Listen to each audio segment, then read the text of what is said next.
Actually आपल्या इंडियामध्ये जे CKD पेशंट्स असतात, किडनीचे पेशंट्स असतात, त्यांचं प्रमाण खूप जास्त आहे. आणि ॲक्च्युली त्याच्यातले मॅक्झिमम पेशंट्सचं प्रमाण ॲक्च्युली बाहेरच येत नाही. म्हणजे पेशंट्सला माहीतच नसते की आपल्याला किडनीचा त्रास आहे. जेव्हा त्या टेस्ट केल्या जातात तेव्हा माहीत पडतं त्यांना की आता किडनीचा त्रास आहे. आणि ॲक्च्युली हा किडनीचा त्रास वाढत जातो आणि हळूहळू कालांतराने त्यांना डायलिसिस लागतो. तर जवळपास भारतामधलं जे पॉप्युलेशन आहे त्याच्यातलं जवळपास 10% लोकांना किडनीचा आजार असतो.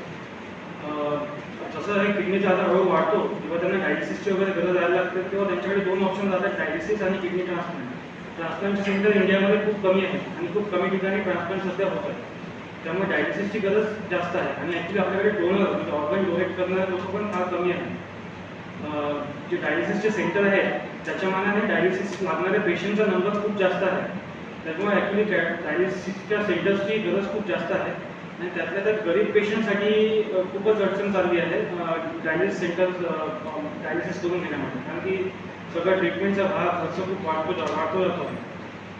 त्याच्यामुळे मी रोटरी क्लब आणि विको ग्रुप यांनी जे आपल्याला सहकार्य दिलं हॉस्पिटलला जे त्याच्याबद्दल मी त्यांचा खूप आभार मानतो. आणि आपल्या हॉस्पिटलची टीम डॉक्टर रवी चव्हाण सर त्यांनी पुढाकार घेऊन ज्या प्रकारे नवीन डायलिसिस सेंटर बनवण्यामध्ये तात्पुरती दाखवली आणि ज्या प्रकारे आपले डायलिसिस सेंटर बनते आहे त्यासाठी मी त्यांचे पण आभार मानतो. येणाऱ्या मशीन हा आधुनिक तंत्रज्ञानाचे असल्यामुळे डायलिसिसचे जे आहे ती क्वालिटी चांगली असेल आपल्या इथे. बाकी नवीन जे डायलिसिस सेंटर चालू होणार आहे तसं मॅडमने आधी ॲक्च्युली सांगितलंच आहे की 10 मशीन्स असतील, जवळपास 25 ते 30 डायलिसिस एका दिवसामध्ये होईल.